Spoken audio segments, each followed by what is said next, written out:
The Angels 2014. The Angels, world champions. Oh, and first pitch crushing. Hey, welcome into another episode of Halos in the Infield, the podcast form, as we're going to take you through the series that was the Washington Nationals and get you ready for the Tampa Bay Rays. But before that, I just want to introduce myself. This is Todd Fox, along with the other co-host of the show. Fernando and his raspy voice. Raspy. Why is it raspy? Just don't know, man. It's been raspy since New Jersey. Maybe I got some New Jersey in my throat. Yeah, left over in New Jersey. Maybe it's their crappy food. It's lingering like the cranberries. Yeah, right. I mean, I remember when we had Margubas on, I asked him, like, hey, you're from that area. South, you're from near South Jersey. What are some good food? And he's like, I don't know. Yeah. It's kind of hard to pin it down over there. There's nothing that New Jersey is really known for except the stink and the potholes. Yeah. Maybe one day I can ask Trout, like, hey, man, what do you eat? Or Matty V. There What you do you go. eat in Secaucus? Besides hula hands.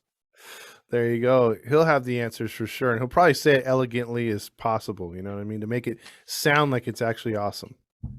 Or he'll be like super, super, super excited. And then like it turns out he was wrong. And then he calms down. He's like, oh, never mind.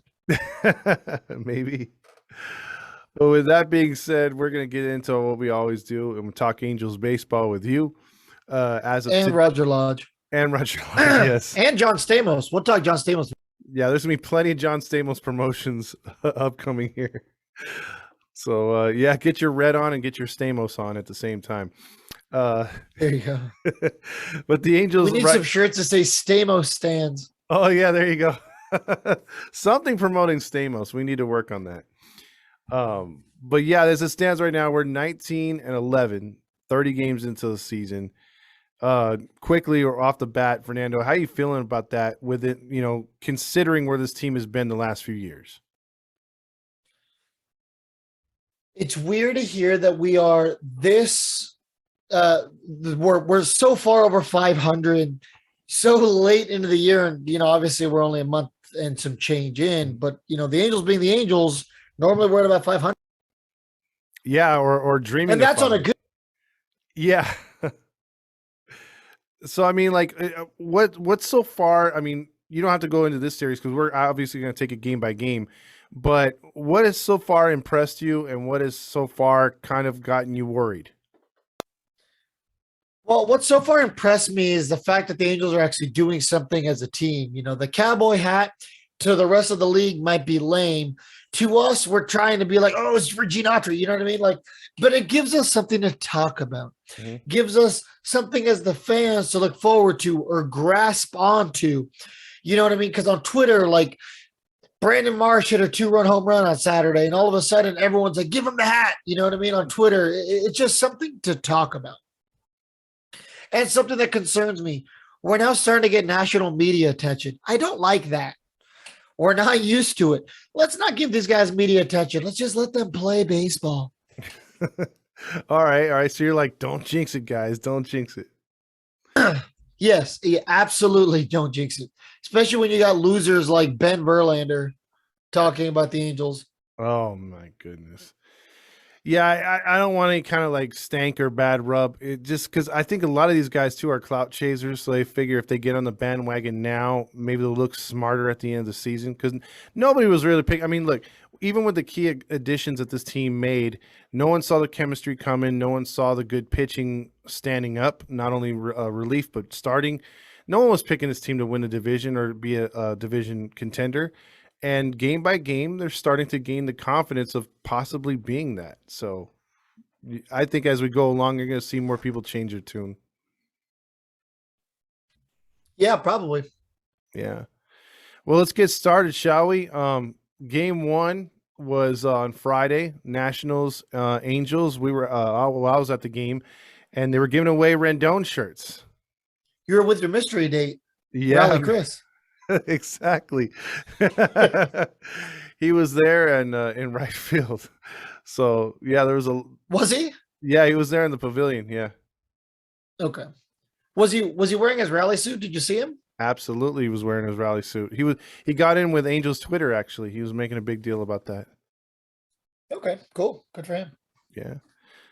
So who was the starting pitchers in that Nationals series right there? Game 1. So it was what Diaz? Yes. Jonathan Diaz. Jonathan Diaz versus Adobe or whatever his name is. Adone. Adone, yeah, Adobe. So Close enough. yeah. Adobe Photo, Adobe Premiere, or whatever. Yeah, he did a really good job too. I mean, he kept the Angels hitters off balance. But I have to say that Jonathan Diaz really impressed me. I thought he had some really good moxie out there. There was a couple of plays that were turned on the infield, and that he went off the field just like Shohei, pumping his fist and very excited, clapping towards the player. That's nice for especially a rookie. Yeah, we got a small taste of him last year, where he only got to start in a couple games. But I mean, this was his first game of the season. 5 innings pitched, 3 hits, no earned runs, 4 walks, 4 strikeouts. Now, I didn't get to watch that game. I listened to it on the radio. But let me ask you this: with 4 walks, was his command pretty iffy, or was he getting squeezed by the umpire more so than? One inning he had a couple walks where his command was iffy, and it was that dreaded 4th inning.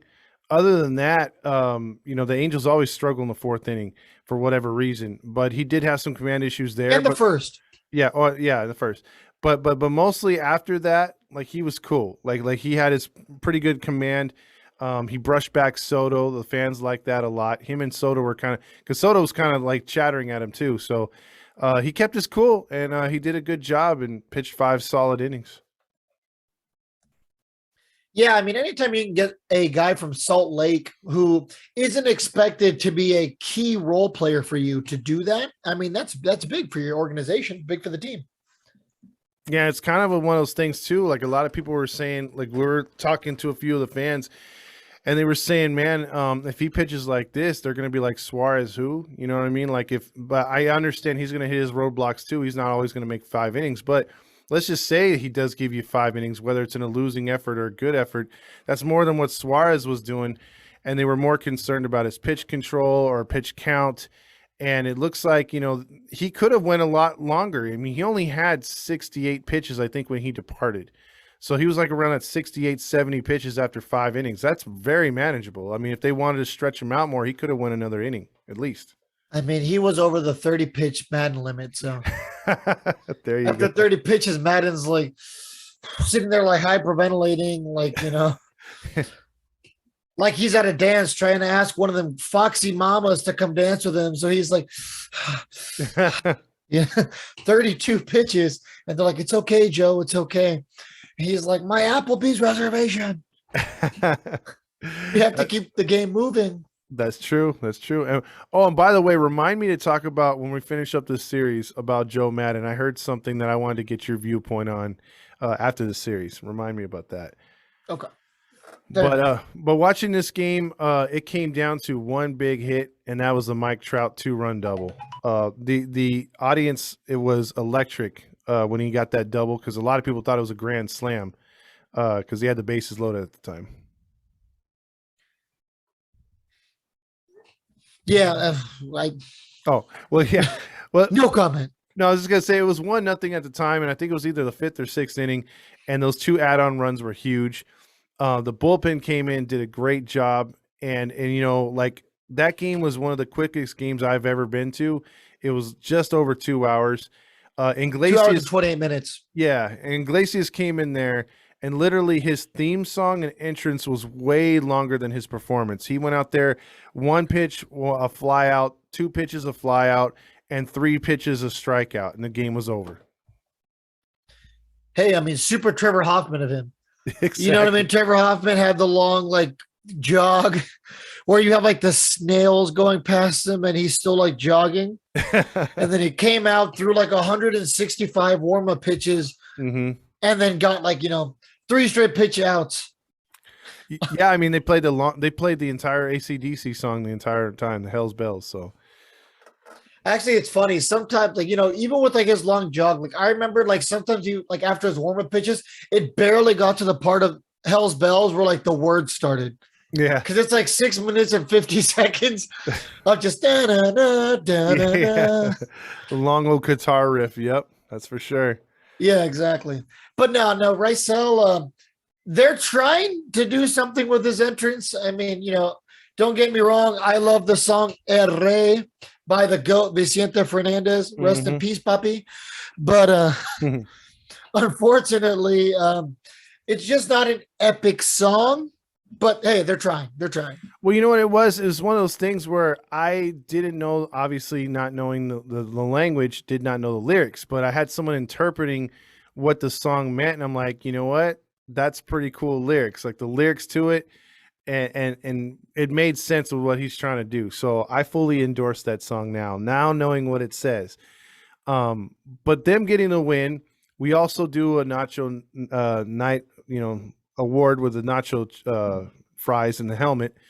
Or nacho Yeah, for chips. anybody, please explain it. For somebody who maybe doesn't listen to the post-game shows. Oh, okay. What is Nacho Night? Briefly, it's like who we talk about here on the podcast all the time, which we'll get into more as this series goes along, is Jeremy Reed and Paul Sorrento. Paul Sorrento being the main hitting coach and instructor, it seems like he just doesn't give a damn, and there is not like this in-game strategy. So we kind of make fun of him in a way where he loves the helmet nachos, so like that's all he does during the game. So on Nacho Night, the worst player of the team, whether it's the home team or the away team, the worst performance always gets the helmet nachos award from Paul Sorrento. And so that night it was Anthony Rendon on Anthony Rendon night, of all things. His shirt, I think he hit into like 2 double plays, a strikeout. He was terrible.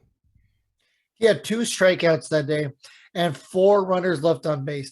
And at the end of that night, his batting average was 212. Yeah, and so you had Anthony Rendon shirt night. Everyone got one, and we were fully expecting him to do something, just get a walk, and he couldn't do anything.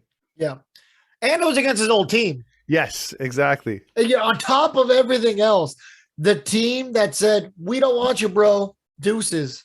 And he laid an egg. So did Kurt Suzuki, who was also facing his former team, the Nationals. And didn't he go on the IL after that game?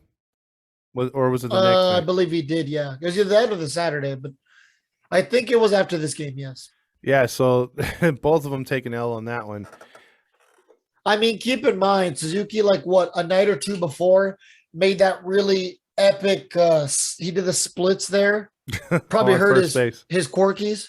Yes, absolutely. And speaking of Corkies being hurt, David Fletcher, who came back and who couldn't hit his weight and was struggling still with a hip. Now it's possible he will go. Well, he's already on the IL, but possibly he'll be going under the knife for surgery.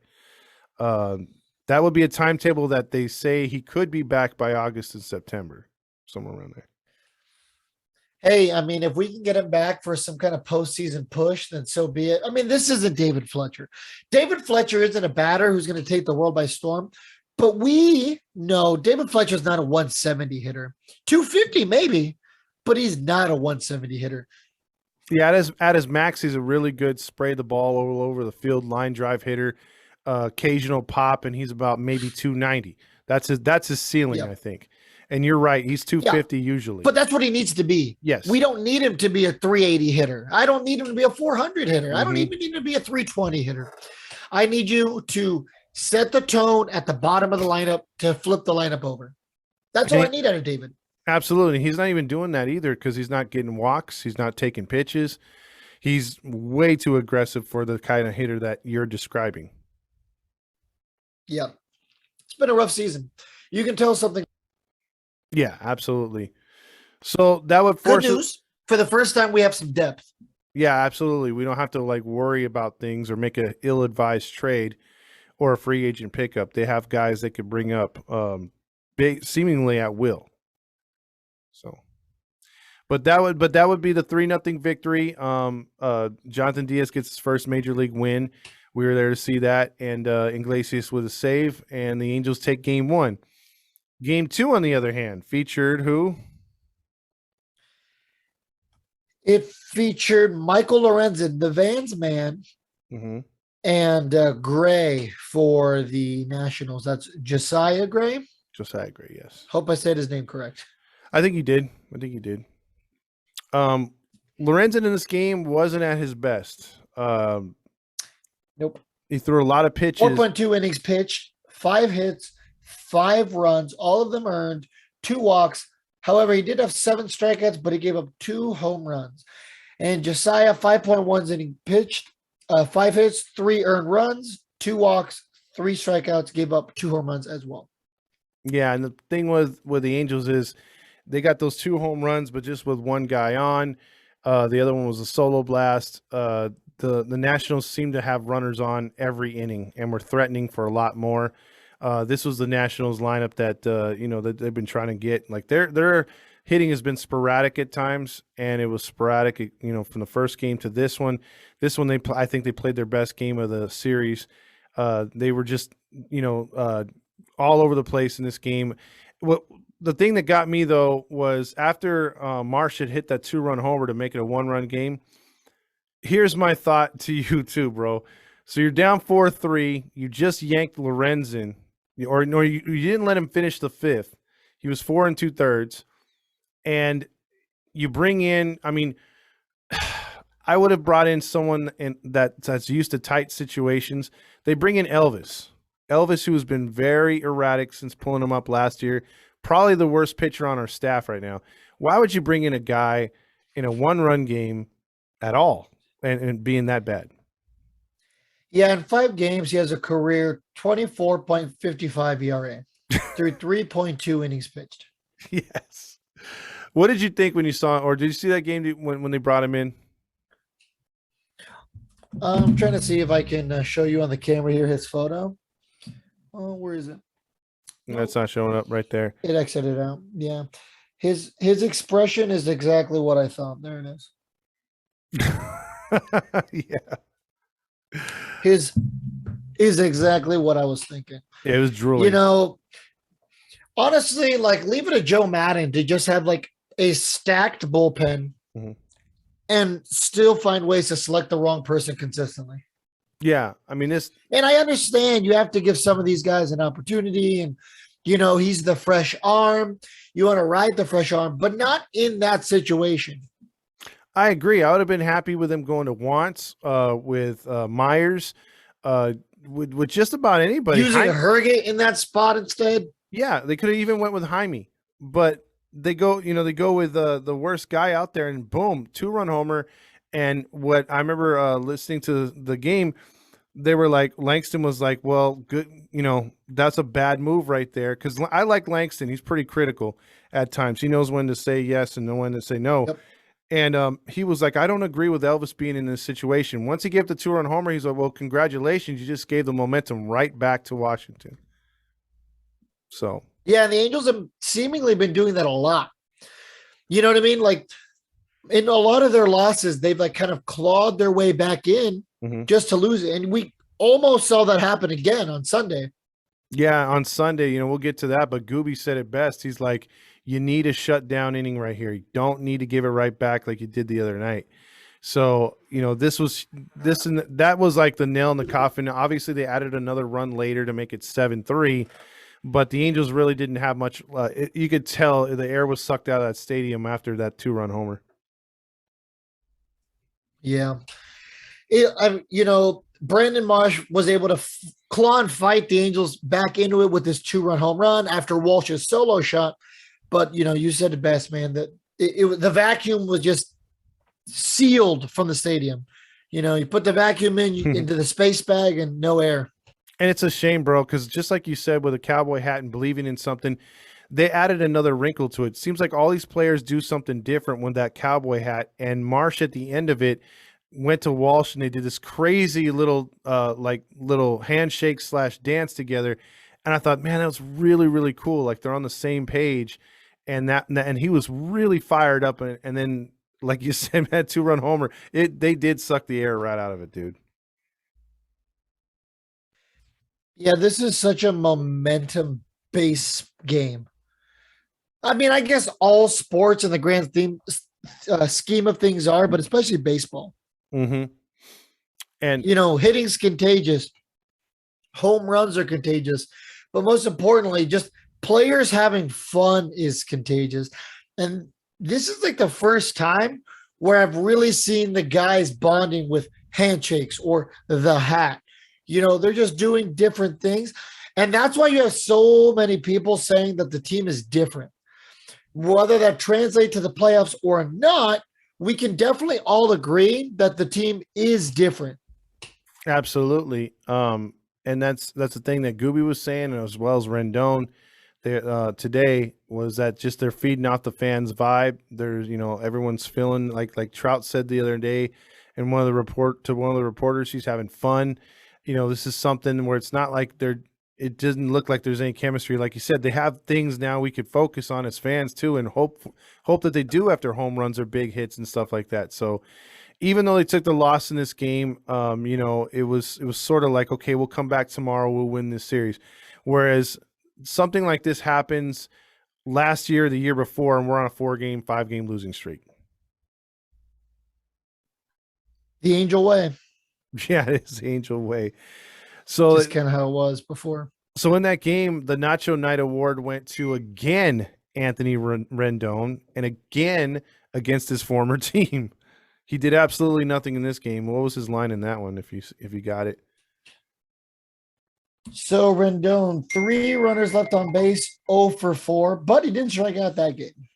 Yeah, exactly. So he was another 0 for 4, and we kind of gave it to him just because it was a national series. We probably could have given it to somebody else, but it was just more magnified that once again he came up short in a series that he had probably circled on his calendar.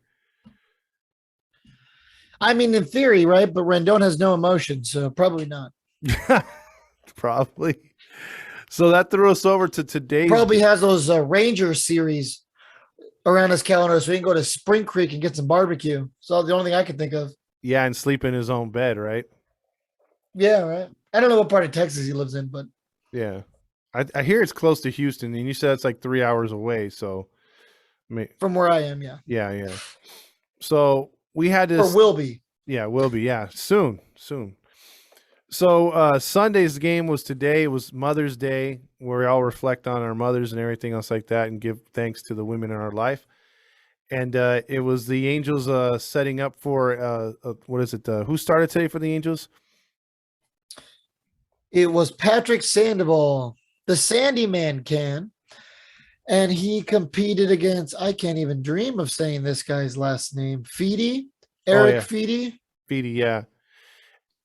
I didn't know much about this guy coming in, but he dominated the Angels for about a good 5 innings, or almost 6. He pitched really good. Sandy made they got a run off of him in the first, and I believe 1 or 2 around the 5th. And he was down 3-0, but he battled, man. I mean, again, like you said before, this dude's a gamer, and he went out there and pitched great when he had to, and kept the Nats down. Like they could have probably, against any other pitcher, would have rallied off about 3 or 4 more runs, but he did a real good job today. Yep, 5.2 innings pitched, 7 hits, 3 earned runs, 3 walks, 5 strikeouts, and he has a season ERA of 2.03. Yeah, not bad at all. Very, very good. Yeah, Feedy did a decent job himself. 5 innings pitched, 2 hits, no earned runs, 5 walks, 4 strikeouts. It did not look good for the Angels the first chunk of this game. Absolutely. It turned into a bullpen game. The Angels did rally. The thing was in this game, if you watched, it was very frustrating. The strike zone was up and out and over the plate and up high. And there was quite a few strikeouts. Quite a lot of hitters did not adjust. The thing that bothered me, again, was these guys were just making contact but popping up. They were playing right into the pitcher's hands. And one of the guys that really I should never be swinging above his belt is Andrew Velasquez. Do you agree with that this guy's got to be a slap-the-ball hitter, look for things more down in the zone? Because dudes, I mean, look, his defense is the only thing keeping him on the field, and it's electric. Like, he made another couple good plays today, but at some point, you got to take him out of the lineup if he can't hit anything, right? My guess is that these guys are trying to tell him how to have these at bats, and the thing for him is he's having to adjust on the fly, right? Mm-hmm. I've heard him compared. I think it was Gooby who compared him to Andrelton Simmons. Mm-hmm. I think it was Langston. Very early Andrelton Simmons on the Braves couldn't hit the broadside of a barn, couldn't hit his weight, couldn't hit a bowling ball getting thrown at him. But the problem was that his defense was great. You couldn't send him down because he was doing so much to stop defensive runs. Do you really want to be the guy responsible for all of a sudden you're starting to lose games because you have a hole at shortstop? And I get it. Who's his replacement right now? Probably Tyler Wade. And he's got good defense himself. But, I mean, Velasquez is just so good defensively. We are talking elite, cream of the crop. Okay, so then if that's the case and you laid out the very good scenario and comparison on him, do you go up there with a mindset now of let's just bunt the ball with this dude, let's just make it a bunt fest with him? Because there's been several times guys have been on and this dude swings at pitches above his head and he just pops them up like wasted outs. I think they're just trying to tell him to make sure to have good at bats. And unfortunately, he's going to have a lot of growing pains right now. But the good thing is he's not a guy the Angels look at to make an impact in the lineup. And that was the problem with Adele, because people would be like, well, what about Adele? Adele wasn't helping the team defensively, and he was expected to make an impact with his stick this year. Absolutely. That's the difference with Velasquez. He's not hurting himself defensively. Actually, he's helping the team defensively, and nobody expects him to do anything with the stick. Well, then what if you move him to 8 instead of 9, having to flip the order? Because they had him at 9 today, and he was just an easy out right before the next batter came up. Where to put him in the lineup, I'm a little more in the air about it. I mean, I don't like Trout at 2. Mm-hmm. I think your fastest 2 hitters should be 1 and 2. As of right now, Ward is just doing too good, so I wouldn't remove him there anyway.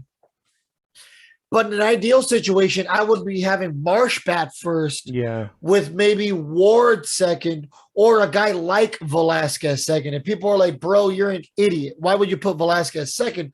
The reason why I'd put him second is because at least if he's going to pop out of the outfield, well, then maybe we can tag up, get Ward at second base for Trout. Runner on second base, 1 out. Or, Trout gets out, well, then you got, Ohtani batting after that. There's just more that you can do. I don't think you need to have a great hitter batting second. Your best hitters need to bat 3rd, 4th, 5th. Yeah, you need a guy to at least get contact or move the guy over. I feel you on that. I would. Some people think I'm an idiot, and I'm also the idiot who, in a 5-game series or in a 7-game series, my number 1 pitcher, my ace, is pitching the 3rd game of the series. We'll talk about that when the playoffs come up, but I'll get judged pretty harshly for that. Okay. People are like, no, your ace needs to pitch the 1st game. Not always. See, go ahead. No, go ahead. Finish comment. I was just going to say, you know what? I'll just tell you a little bit about why I think the best pitcher in a series should pitch 3rd. All right. So let's just say that we win the 1st game of the series because I use Shohei Ohtani or, Noah Syndergaard, Patrick Sandoval, whoever my best pitcher is in the playoffs. We're in the divisional round. Okay, great. Well, now we're up 1-0, but I'm not going to get to see him till maybe game 5 now if I need that. Mm-hmm. Here's the thing. If we're up 2-0 and I have my best pitcher coming in for game 3, well, great. All of a sudden, we can clinch the series today. Or if we're down 0-2, great. Now I have my best pitcher to get me back in the series. Tied 1-1, great. I am my best pitcher now to get me up 2-1. You know what I mean? I just think your best pitcher should always be pitching 3rd. Well, game 3 is pivotal no matter what, obviously, with those exactly. It's always a decisive game. Game 1, sure, sometimes you hear the stats, but that's more like in basketball where it's like, 80% of the games, the teams that win game 1 win the series. Baseball's different. Yeah, it is different. It's way different.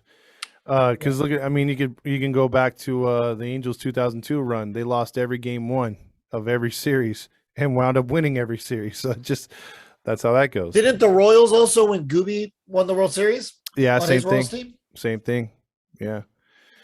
So So in so in this series, we were frustrated with Madden's moves in this game too. The lack of changing on the fly, adapting to the pitchers. The hitting instructors did not help these guys out. They seem to be on another failed.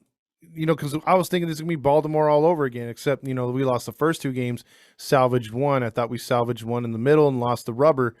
But what wound up happening is they took out Tyler Wade, which I wasn't a fan of at first.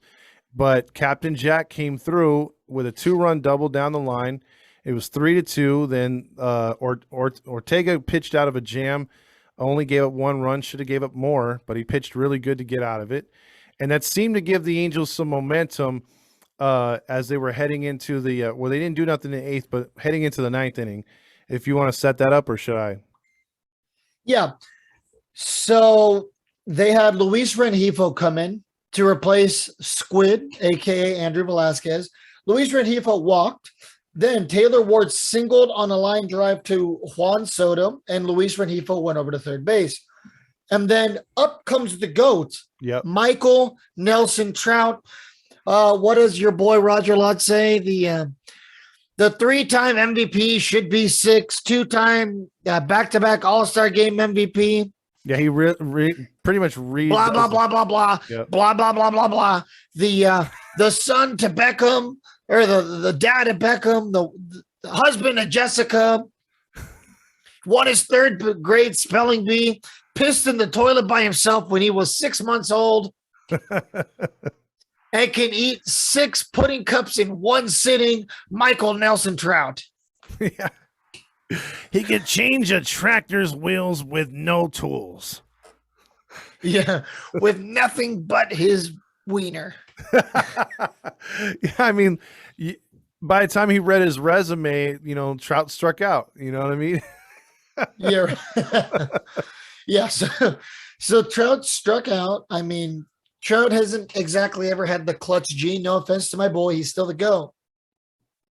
But I mean, he's never exactly been Captain Clutch, has he? No, not where you could be like, okay, he's going to go deep right here. He's going to give us a lead. You had a good feeling that maybe he'll rip a single or at worst get a sacrifice fly. A walk. Yeah, a walk too. But for him to strike out right there and the fans knowing that Shohei hasn't been Shohei yet, I was pretty demoralized. I was watching the game with my dad. I'm like, okay, this is not looking good. Yeah. But Shohei Ohtani came up and doubled, basically hit a home run. We're talking about a foot or two. Yeah, dead center or left center, right? Yep, almost oppo. Not completely oppo, but left center-ish. Mm-hmm. I think in a night game. No, I think it would have hit where the truck was. Yeah, yeah. But that one went off the wall, and It did, yep. What was it called? They came all the way around to score 2 runs. It was 4-4. You felt really, really good right there. Like at least we're going in extras. Yep. Yeah, Rengifo and Ward scored. We would have gotten well, technically, if Rendon struck out, we would have gotten Rendon on second base to start extras for us, which I mean, is just as bad as having Albert Pujols on second base. Yeah, and then so what did Rendon wind up doing? He came through. He got a hit. Wow. He got a hit. Stop the damn presses. Stop the damn match. The Nationals have a family. Yeah, because if Roger was on the call, it was Rendon to left. Oh, God, here comes Ohtani. He's rounding third. He's coming. He's coming. He explodes at home. The Angels win. Oh, Ohtani. How's that for a blind? Dude, my voice is like shot. Right? He's off for the love of Stamos. The Angels win. Dude, he should start saying that. For the love of Johnny. Go, Johnny, go, go. There you go. Oh my gosh, that's classic. But yeah, I mean, what a walk-off. The Angels' mothers were there, the players' mothers, and you know what? Here's a question too. I mean, despite, you had the celebration, you had Ohtani pumping his fist, you had them nearly taking the jersey off Rendon, and then they had the Gatorade supposed shower, and then Marsh trips over over the Gatorade bucket. Wouldn't that have been terrible if Rendon actually got our boy Marsh hurt? Yeah, right. It would have been like, you know what, Rendon? Now you're costing the team because you don't want to get wet by some Gatorade. Exactly. It's like, dude, just enjoy the bath. It's fun. It would have got the Yeah, fans you need to pumped scrub up. the Texas off your brother. Well, my question to you, and this is a lot of the Angels fans, obviously Renifo being pushed into the team right now. Obviously, he's going to probably start to see some playing time, and they're going to rotate those infielders. Is this his last shot here with the Angels to make an impression? And do you think he's finally going to make it stick this time? I don't think it's his final shot. I mean, he's only 25 years old. He's still under team control. I want him to do something, man. Nobody wants Renifo to succeed more than I do. Not because I'm a fan of him, but because he's really like the last piece of the Epler puzzle that we've yet to see have any kind of impact at all.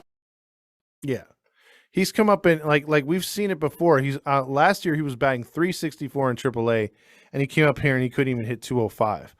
So, I mean, he's got 196 games under his belt. I understand that's not a ton, but I mean, it's enough where you should be comfortable up here.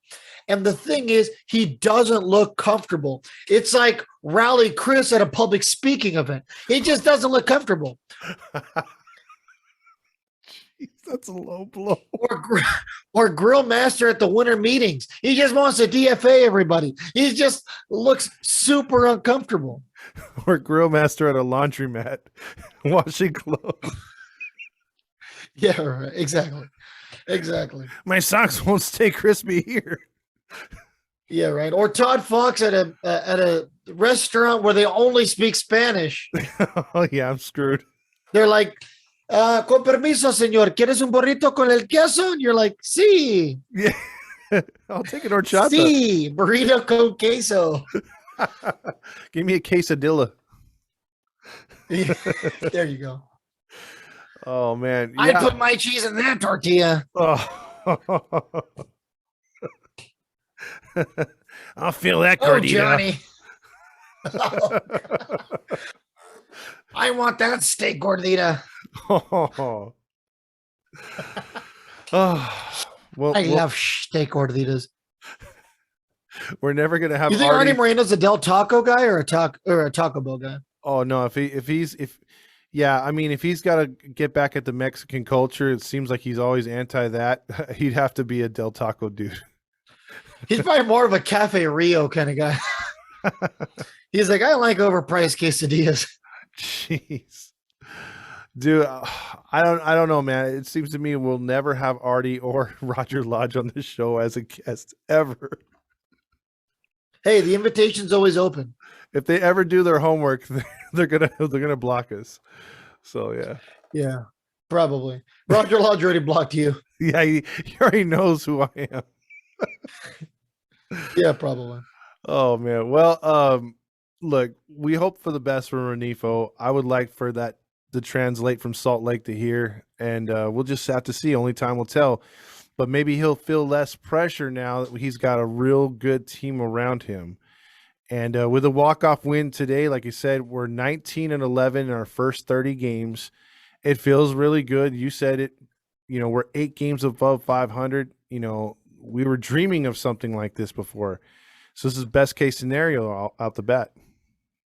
I'm not going to get my hopes up until after this Rays series. And either way, even if we sweep the Rays, yes, it is too early. But at that point, we've actually beat some legitimate teams.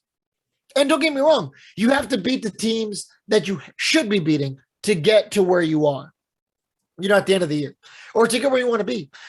But, you know, you need to beat legitimate teams for you to be taken seriously. If not, you're going to be a candy-ass team like the Dodgers, just beating up a bunch of no-name losers who somehow make the playoffs every year.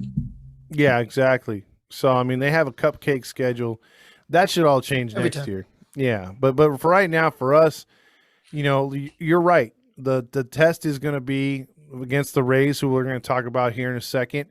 And then we play, I think, 13 or 14 games with Oakland and the Rangers back-to-back on the road and home, and sprinkle in 2 makeup games in between. So There's gonna be a couple double headers here upcoming, but against winnable teams, So the Rays, what do you think about game one? Because I heard that they are going to go with a spot starter in that one. Yeah, dude, talk about some like good pitching matchups. So, I mean, Jeffrey Springs is a bullpen arm for them. He's 1-0 with the 0.69 ERA. He's got 14 strikeouts now. And we've got Noah Synogar, 2-1 with the 2.63 ERA and 14 strikeouts. Noah Synogar looks real this year. I understand he's not going to be the elite starter he was, 4 or 5 years ago. But he looks like he's holding his weight right now. He looks like he's at least going out there and showing that he still has something in the tank. He's not done. So we'll see. This could be a very good game tomorrow. Absolutely. And we're going to get a really good look at that Rays bullpen, or at least a couple long guys. And so I'm hoping that our boy Synogar can come out there and give us 6 strong again, and the offense can wake up, because again they've been very erratic. And we talked about this in the last pod. You get Taylor going, or you get Taylor going. You get the number 2 spot with Trout, Ohtani, and then Rendon and Walsh. If those 5 are hitting, dude, that's a murderous row right there. If they're hitting consistently, getting on base, and then whatever you get out of the final 4 is just freaking cherry on the or chocolate on the top of the ice cream. It's all gravy. That's what I should have said. Yep. That I think the offense can get really going. But they've just been struggling like that. They've been too erratic. And the Rays are going to be a really tough an out, because their pitching staff is very good. Yeah, absolutely. And it doesn't get any easier on Tuesday. Corey Kluber, 1-1 with the 2.36 ERA, 25 strikeouts against Reed Demers, who's 1-1 with the 5.32 ERA and 18 strikeouts. It's going to be a real test for Reed Demers. He's going to be going up against a guy who's been doing it for a very long time. A guy who a lot of Angels fans have wanted to see in an Angels jersey multiple times. Mm-hmm. So we'll see. That's going to be Ohtani bobblehead night. I really, really, really wanted to go. Looks like I'm not going to be able to. Todd knows why. But, man, if anybody can give me one of those bobbleheads, let me know. I'll be willing to pay you. There you go. And then friggin' you got in game 3. Who gets a start in that one? Shane McClanahan, who's 2-2 with the 3.06 ERA with 47 strikeouts against Shohei Ohtani, who's 3-2 with the 3.08 ERA and 41 strikeouts. Just saying, Shane McClanahan has better numbers than Shohei Ohtani. And that could be the game of the week right there, because McClanahan's a very underrated pitcher. Because he's in Tampa, nobody knows about him unless you're on the East Coast. The Rays, again, not only are going to be pitching good in this series, but they have an East Coast Yankee-style hitting approach to the plate. They are going to be looking to take pitches. This is a series where the Angels can't be goofing around on the strike zone. If they're not getting the calls, change it up. Move it to the other side of the plate. Try to not hit the same corners if you're not getting it, because the Rays will be focused, and like they always are, and they will take pitches and earn walks, get you into trouble, and then all of a sudden they're turning, instead of a 1-run inning, it turns into a 3 or 4-run inning. So, all right, I need you to channel your inner Halo honk. Okay. Because people are going to hate my answer. Will the Angels win this series against the Rays? My inner Halo honk says 2 out of 3. My reality says 1 out of 3. I'm going to go 1 out of 3. And that's why I said people are going to hate me for it. I mean, we cheer for the Angels all the time. Mm-hmm. That's why we do this. Trust me, nobody's doing this because we hate the Angels. But, man, it's going to be really hard to beat this Rays team. And I get it. We have one more win than they do. They're 18-11. We're 19-11. But they have already beat some very good teams because of their division. Absolutely. We haven't had to deal with a ton of good teams. Do I think the Angels maybe win the season series against the Rays? Sure. When we go over there, I'm sure they'll be a little more conditioned at that point. But they're too hot right now, the Angels. I think that they're going to struggle a little bit here. I think they're going to win 1 out of 3, and I think it's going to be Ohtani who wins the 1 out of 3 for him. That very well could be. It could be a series where, just like Baltimore, you lose the first 2 games and you have to salvage 1. It's just like I can't look at this series and say we can go toe to toe with Tampa Bay if the hitting is still not consistent. If Walshy was doing a little bit more, if Rendon was hitting like 240 at least, if we can count on Shohei not to hit into so many double plays or pulling the ball into easy ground outs, if Trout wasn't striking out so much, because he had the hat trick today. He's had a golden sombrero last week. If he's making more contact, driving in more runs, I'm feeling very confident with the Angels going toe to toe. But the fact that those five, besides Ward, haven't been consistent all at the same time, it's a big question mark for me. And I don't feel as confident as I normally would for a team that's 19-11. Yeah. Here's hoping that all those guys heat up. Here's hoping Trout heats up. Here's hoping Walsh has good at bats. Here's hoping Rendon decides to just make some contact. Mm-hmm. Here's hoping Rengifo, if he gets a shot, will be the major league hitter that he's supposed to be. Nobody ever wants Rengifo to be a 350 hitter. I want him to be a 250 hitter with average defense, and his defense is average to above average. Just give me that. Velasquez, have a decent at bat, bunt some guys over, create some havoc on the base paths, make the defense make some good plays to throw you out at first base because you used your speed. That's the kind of stuff I want him to do.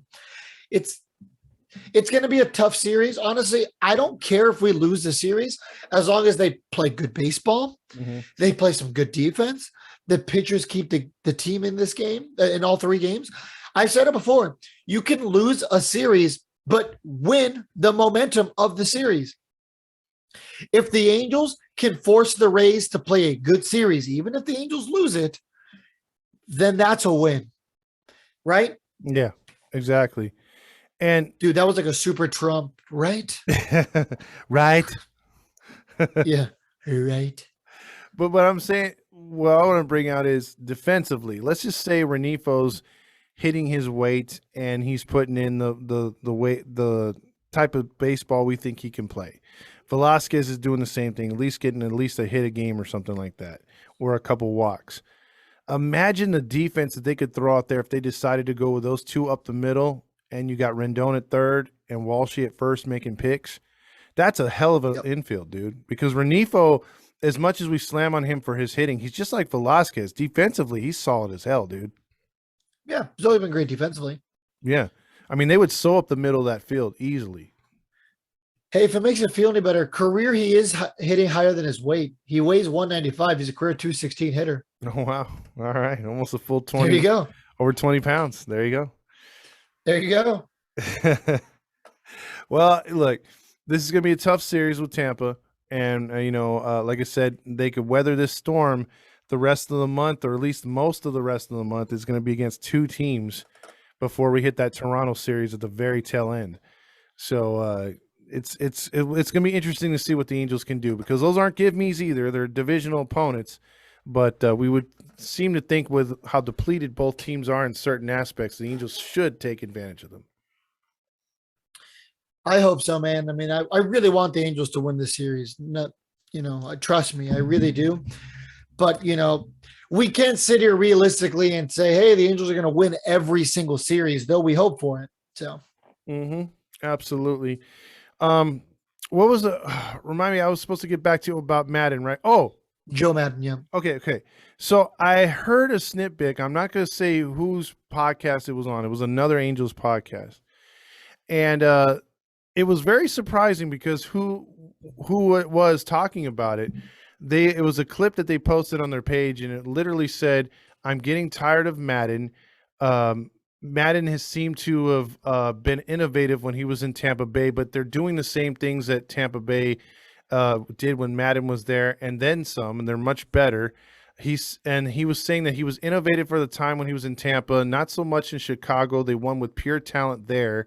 And he says now he's with the Angels doing the things that he's doing, the league has caught up to him and passed him by. That was his hot take. Do you agree with that? Yeah, I guess so. I mean, we kind of should have saw it coming. The thing with Joe Madden is that he was a mixture of Mike Scioscia and Brad Ausmus. Mm-hmm. Mike Scioscia only cared about his gut, did not care about the analytics at all. You know what I mean?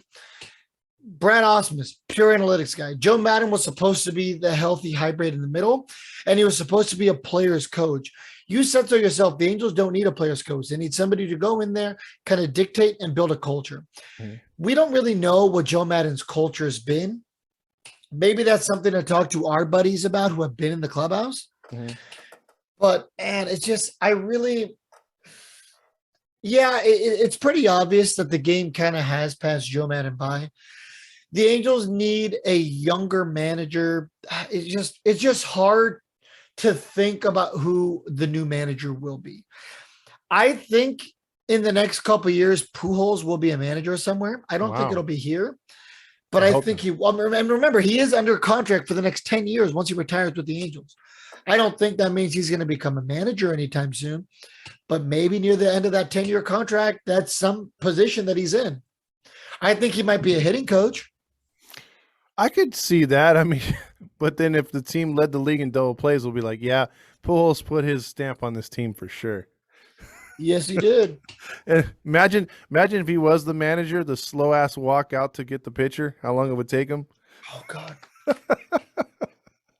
Go out there in a baseball cart like the Diamondbacks. That would be perfect. Yeah. Oh man. But yeah, I mean, look, I have to agree with your take right there. I really don't see Madden going. I mean, unless something crazy happens and they give him an extension, I just have this crazy gut feeling that no matter what he does, he's not Perry's guy. You know, I think Perry might even have someone ready to go. I don't think so, man. I think he's going to stick around if the Angels make the playoffs. I think they Okay. give him a 1 year, maybe 2 more year deal. At that, Because who are you going to replace him with? that's true. Brad Osmus again? Unless they give him a 2-year extension and then you see like this young bench coach that supposedly has a real good analytics background or something like that, and he's like, he just got the call up or something like that, then you could be like, well, maybe he's a replacement. I wanted the Angels to give Eric Chavez a chance a couple years ago when he was the AAA coach. Is he still down there with Salt Lake? I don't believe he is now. I'll check right now. Oh, okay. But you have anything else left to go on for this episode, other because we gave our predictions and everything already and hot takes? No, man. Okay. Well, that's been another episode of Halos in the Infield, talking about the series that was and the one that will be. And we're going to do this for every season series moving forward and give our hot takes on either free agents on the market, upcoming possible trades, because we'll get to that point at some point. And then just talking about who's hot and who's not on the Angels. So moving forward, keep it tuned here to Halos in the Infield. So for Todd Fox and the always And Fernando Mendez. Fernando Mendez, who will be soon to be in Texas, in a state near you. Viva Los Angelitos. Yes. Peace.